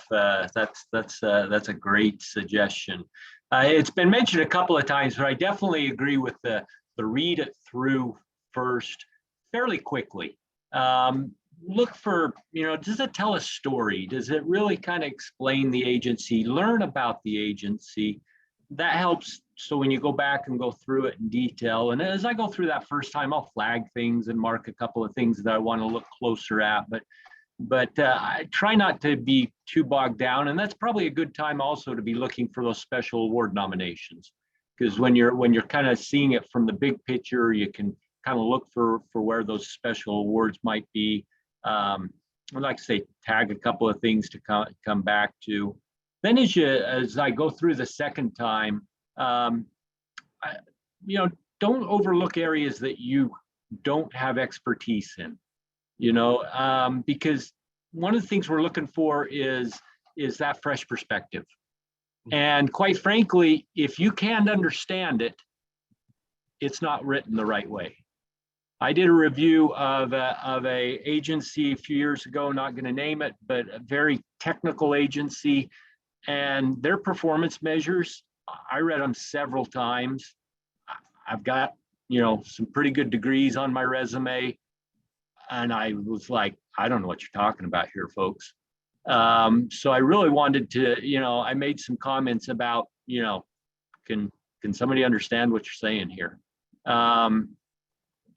I like to use the checklist. I don't necessarily go, as mentioned, I don't necessarily go through and check off everything, but any areas where I'm a little, maybe a little uncomfortable in the exact requirements, I really like those sources, because you can go back to the sources and say, okay, what did A136 say about this particular thing? I do look at the prior year letter, see what comments they cleared. And even if they say they cleared the comments, I kind of check them, because they don't always really clear them as well as maybe they think they would. Let's see, just checking through, there's been a lot of great comments made. Timeliness, get started on time and get your comments in on time. The debrief session has been mentioned. That's my favorite part of the whole review. I go in there, first thing I want to see is which of my comments made it, which ones didn't. And if I've got a comment that it didn't make it, that I think ought to be in there, I prepare my arguments for why it should be. And this isn't a debate. I mean, it's a friendly conversation, but I'll want to support it. At the same time, don't be offended if one of your comments aren't in there. Could be a variety of reasons. It's a learning process. Like I say, my favorite part is this debrief session. I've made contacts through that I still see people at AGA events and catch up with them. So that part I really like. And then I guess the last thing I'd say is take some notes on how to take this back to your agency for improvements. This is a learning process for you. So go back to your agency and say, hey, you know, over at this agency or that agency, I saw them do these things. That might be some great ideas for yours. So those are some of my additional suggestions. That's great, Eric. Thank you. Well, maybe you mentioned writing those comments, and you know, earlier on in the presentation, I talked about those 4 elements. How do you process or how do you compose your comments that you put forward? What have you learned along the way? Well, those 4 bullets in the slides are really helpful. Make sure you're touching on each of the 4 bullets. Keep in mind that when you see these comments, it'll have been several weeks since you wrote them, and so you're going to need to be able to remember what you were talking about. So it's got to have enough explanation in it that you can remind yourself what your specific comment or concern was. And take a little bit of time to write out, you know, a pretty good explanation. Save the lead reviewer's time by going back and just rereading it, reviewing it to make sure it really, from a stand back point, makes sense. Maybe even wait a day or 2 to actually submit your comments and reread them one last time before you submit them, just to make sure that that they really kind of do make sense from a cold read. Yeah. Because that's so important. Carol, Sarah, any other thoughts on, you know, composing those recommendations and how to find or how to get into a rhythm of writing all 4 elements? Sure. I'll just say that you have to, for me, it's essential to block out good periods of time. I just can't stop and start. It just doesn't work for me at all. And I tried that initially, but then I just go ahead and give in and go with the process and put aside the time. But it's so rewarding, and it's so much better for you and your agency when you are done with this. Yeah. And I think that the only thing I might add is to use the 4 elements of the framework to your advantage. You know, rather than, I tend to be a spur of consciousness writer in most writing. When I'm doing this, I'll say, I've got for these 4 things I need to address, boom, boom, boom. I can worry about crafting it later. Just as Diane said earlier, get the simple thing out and then craft it so that it is relevant and resonates with the agency and the rest of the CEAR review team. Excellent. Yeah, when I conduct my review, I do the hard copy. And I make notes on the sides of questions I had or things, editorial matters or other corrections or recommendations for improvement. And then, you know, I do like that. I sit down in front of my computer and I just start typing out the Word document, my comments in the Word document, you know, and just running through all the comments. And then I go back and I put them into what section, whether it's a deficiency, whether it's a presentation matter, whether it's editorial, to provide those different perspectives back when I submit. So yeah, it's a process. You get into a rhythm. That's really what's important. Well, Sarah, let's stay on you. You know, Eric shared some thoughts on writing comments. Of course, an important aspect Diane talked about is to identify noteworthy features and candidates for special award. How do you come up with your thoughts or things that you identify for special award or noteworthy? This is my favorite part of the CEAR review. I really like looking at what works and how do we highlight that. So really, when I'm going through, first and foremost, as I'm doing my first read through and then more detailed, where is the storytelling really compelling and multidimensional? I'm not just looking for graphics and pictures and call out boxes. I'm looking, do those elements together the way that the agency is crafted? Do they tell a story that's meaningful? Are they leveraging the performance data or other information to help explain the challenge, the situation, and the outcome in a way that really resonates? And the second is, how has the agency responded to a new requirement or a particularly difficult requirement for them? Andrew, you mentioned earlier, and I love this, kind of looking at what's in the news. How have they talked about that risk that's in the news? Or, for example, Diane mentioned earlier the climate risk reporting. A136 this year has a new requirement to cross-link the climate change reporting and optional reporting on climate risk. Did the agency take advantage of that? Did they use that to their advantage to help explain, here's how climate impacts their operations, their finances, their risk, and what they're doing about it? And I think lastly, in writing the recommendations, this is where being specific and how you write your recommendations can really help in supporting the case for discussion and an award. Being able to say in a thoughtful way, here's why I think this agency has really gone over and above in this particular area for CEAR, or even if you're looking at the Oscar of the season, so to speak. Any other thoughts on the noteworthy features of the special award recommendations?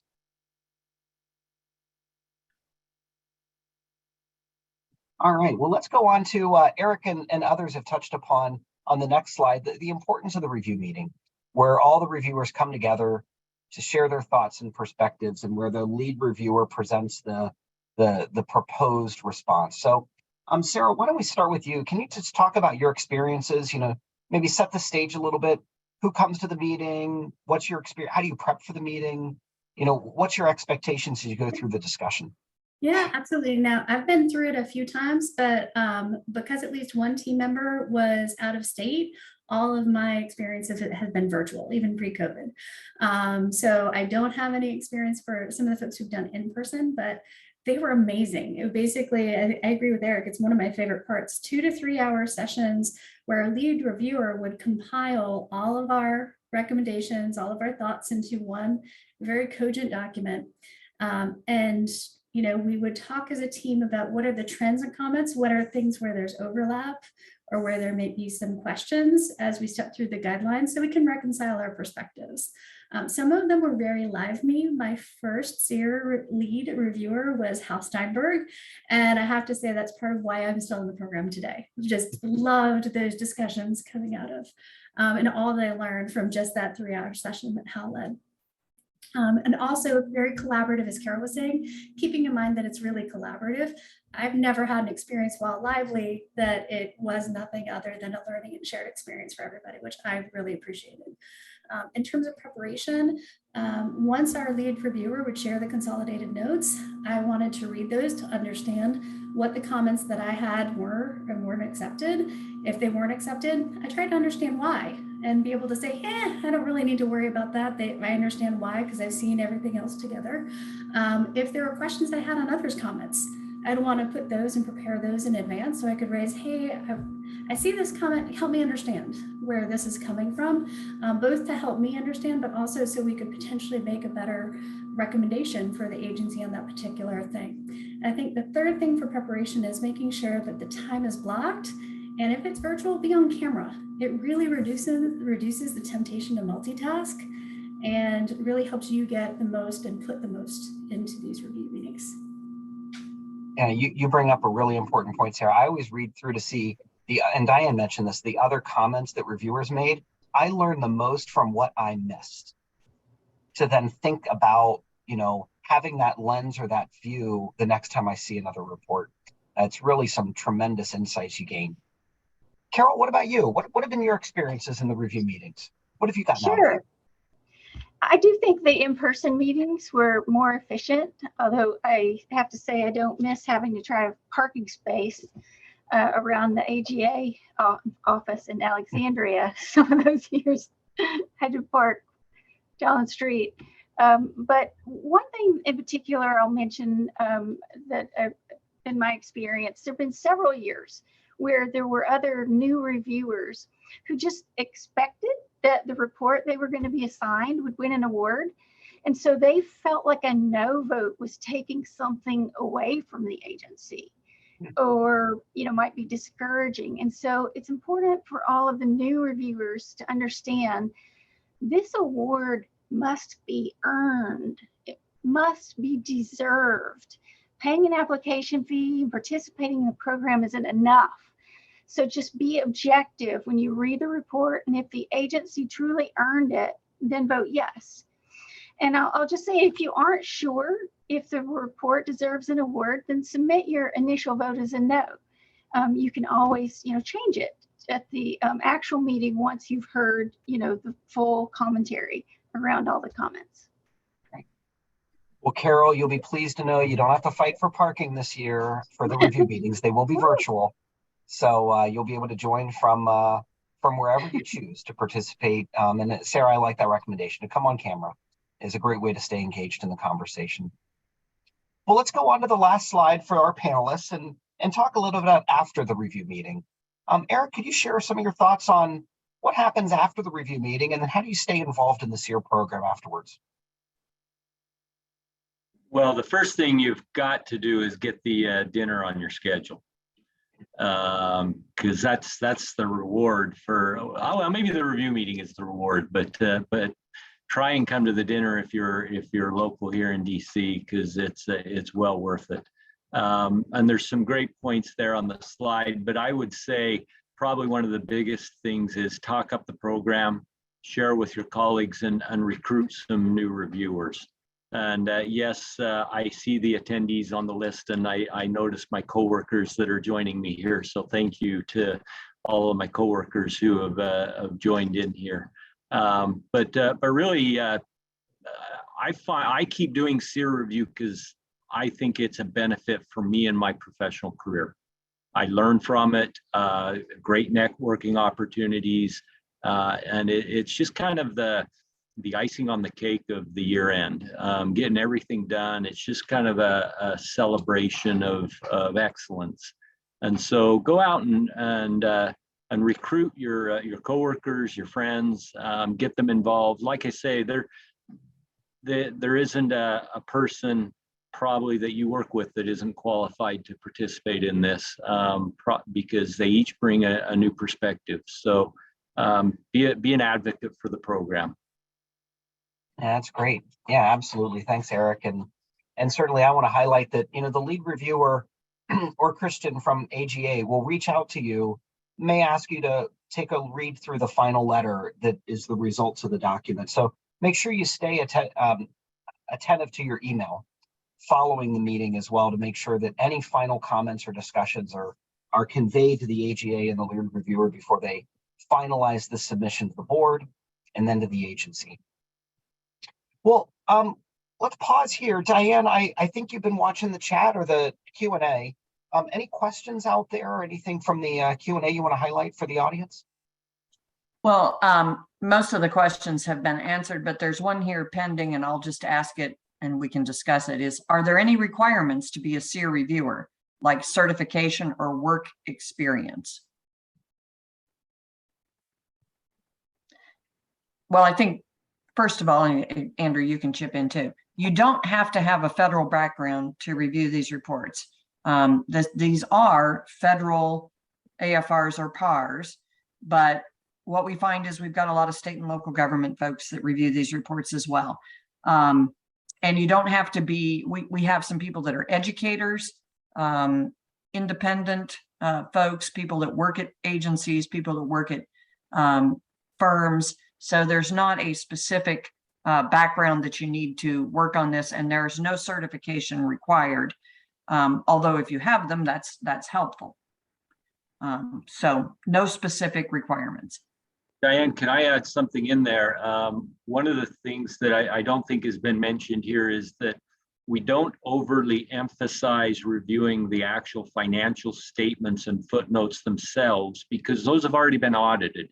by auditors. So you really don't need to have, you know, the FASAB memorized to come in and do this Yep. review, because the footnotes, I read them for consistency and kind of best practices, but I already assume that they're materially correct because that's what the auditor's opinion says.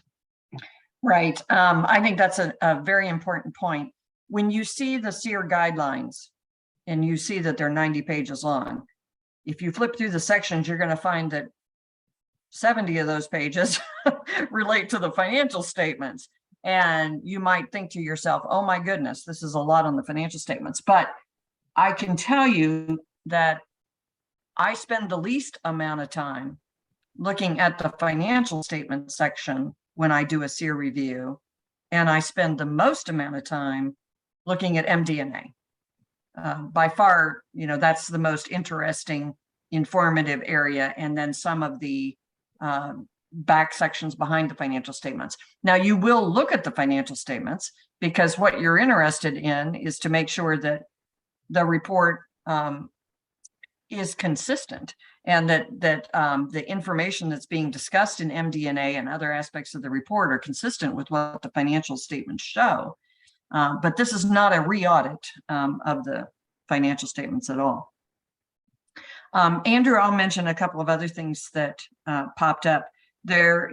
Everyone is, or you've discussed the fact that the team meetings this year will be available by Zoom. So you don't need to live in Washington, D.C. to do these reviews. We've got people doing these reviews all over the United States, in fact, all over the world.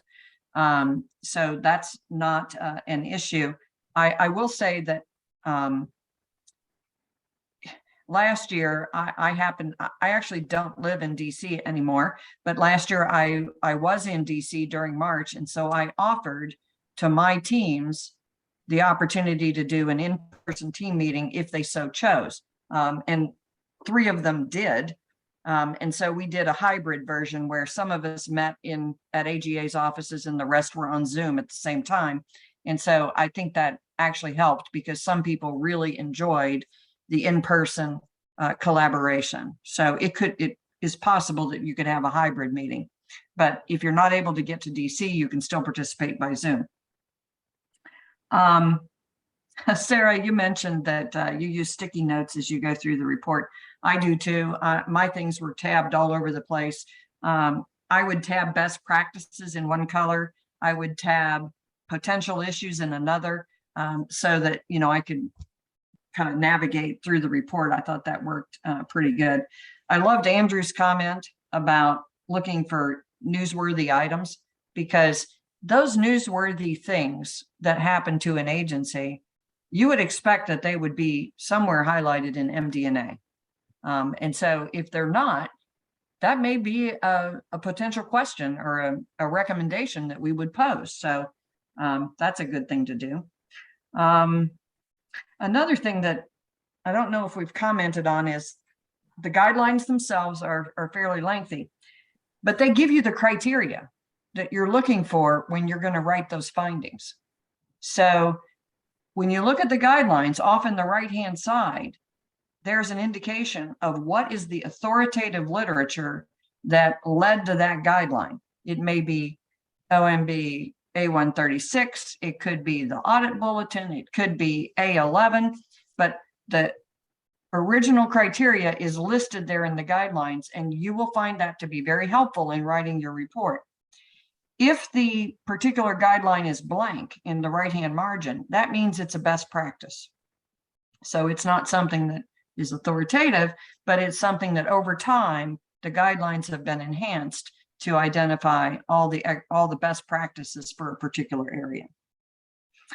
Also, Carol, you made the comment that not every agency will receive the award, and this is very true.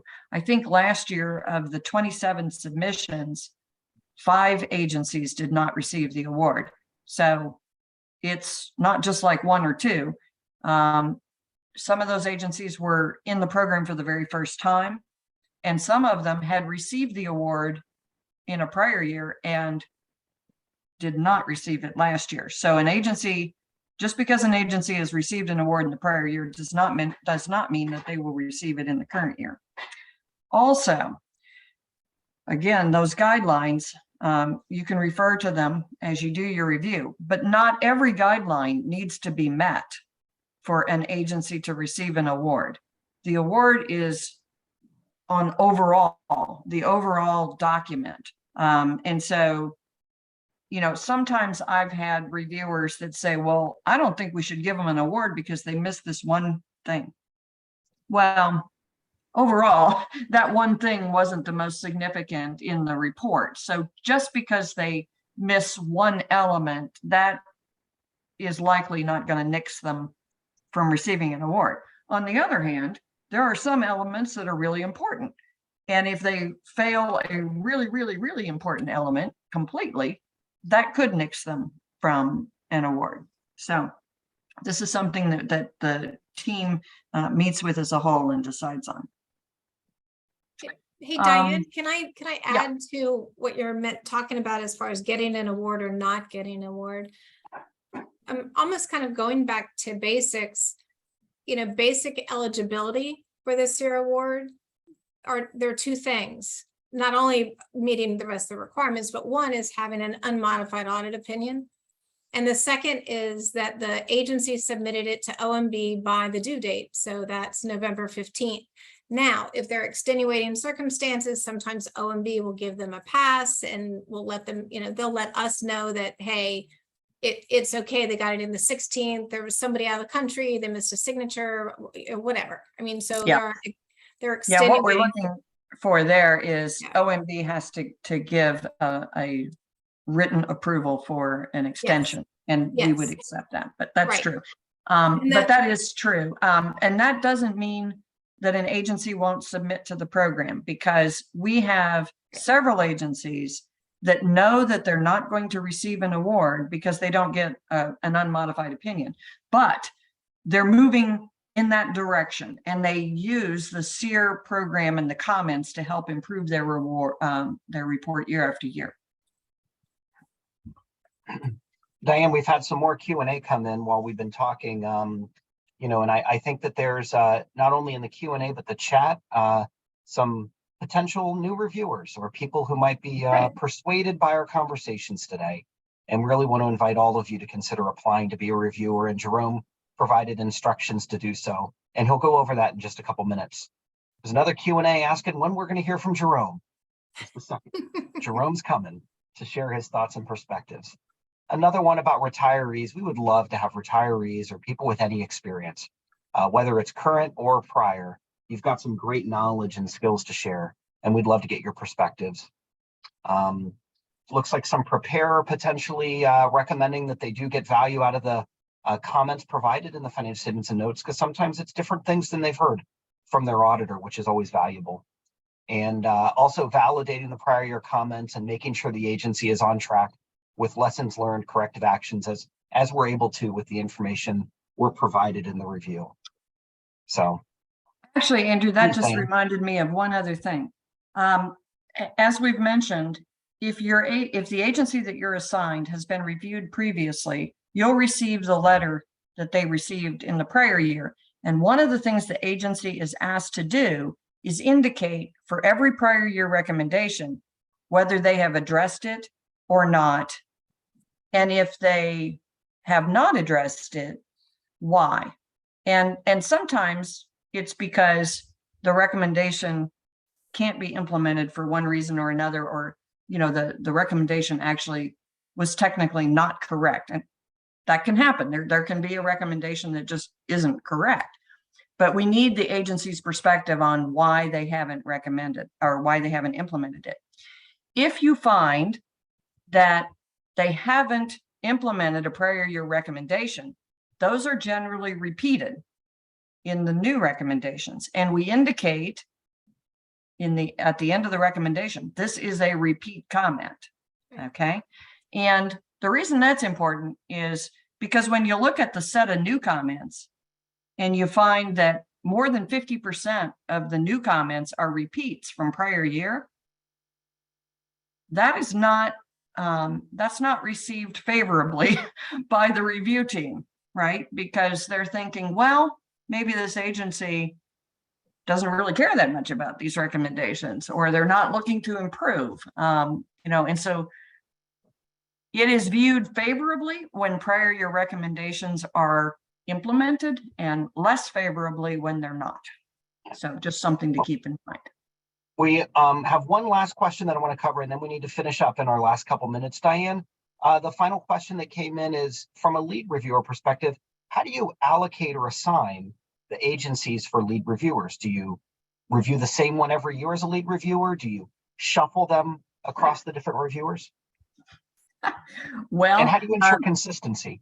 A late-breaking question. And actually, the lead reviewers don't make those assignments. It's AGA makes those assignments. And I think it's a variety. You'll get, well, last year, of course, it was the first time I had been a lead reviewer, so they were all new to me. I really don't know if I'll get the same agencies or not. I suspect it might be a mishmash, but we have the same criteria. It can't be an agency that we have recently done work with. We have to be independent of those agencies. So that's a consideration that AGA makes when they divvy up the reviews among the lead reviewers. Great. Well, with that, I just want to say thank you very much, Diane, for answering those questions. And really, my thanks to the panelists, Carol, Sarah, Eric, thank you so much. A phenomenal advice that you shared with us over the last 40 minutes. And just really want to thank you for sharing those perspectives and, of course, for your leadership in our profession and in the AGA.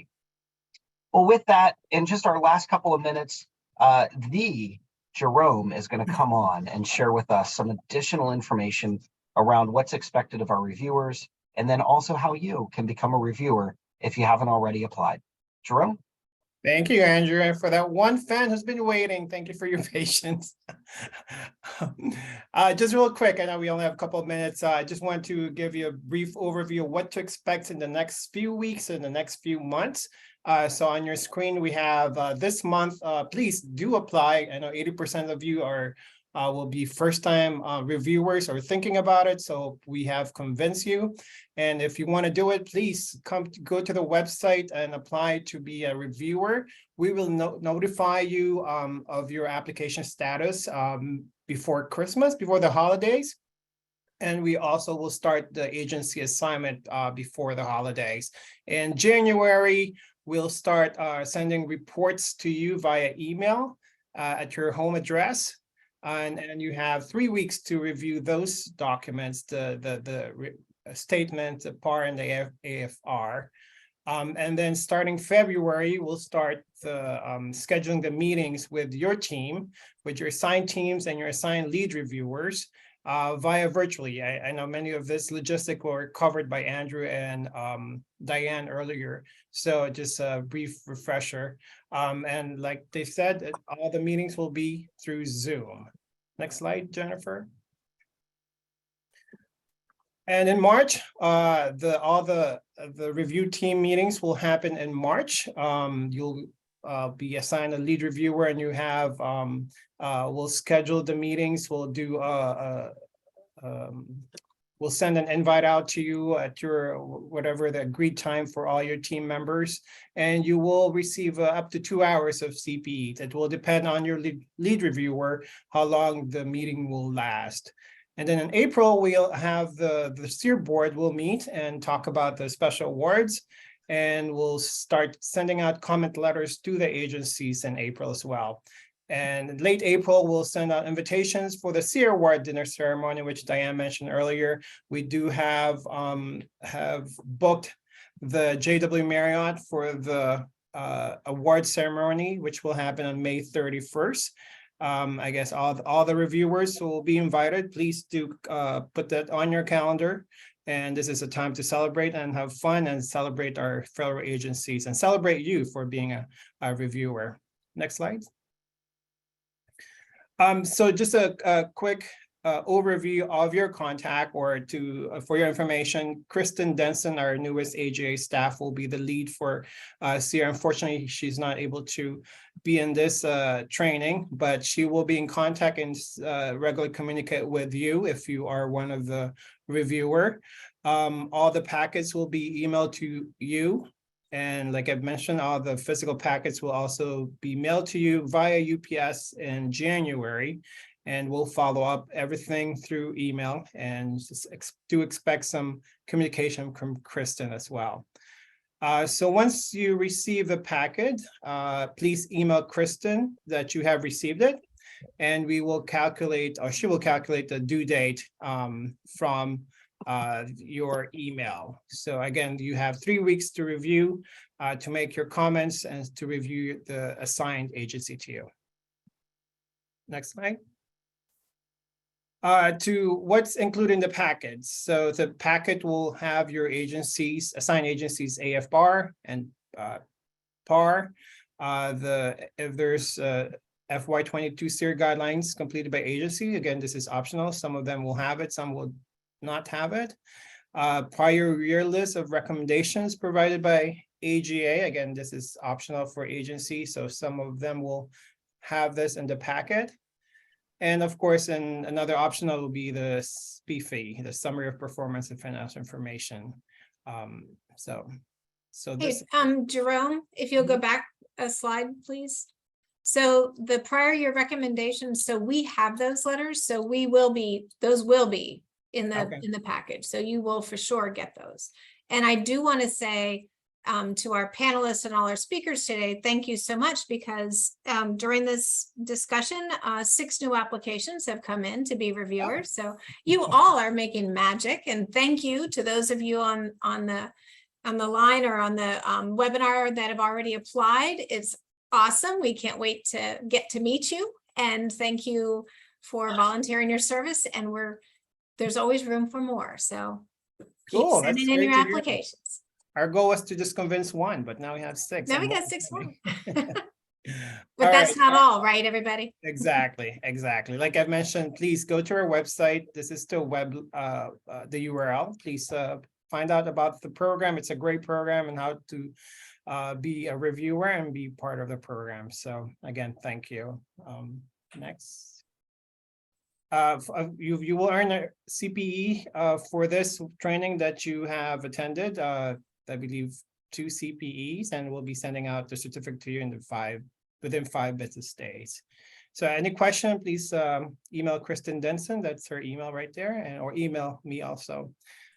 So again, Andrew, any closing remarks, or Diane? Well, I'd like to answer one question that just came in, whether the awards dinner is free for reviewers. And the answer is yes, it's free. So this is a free black tie, very nice dinner, and all reviewers get a complimentary seat. And an open bar. Don't forget that. And don't be put off by the black tie. If you don't have a black tie, dark suits are cool too.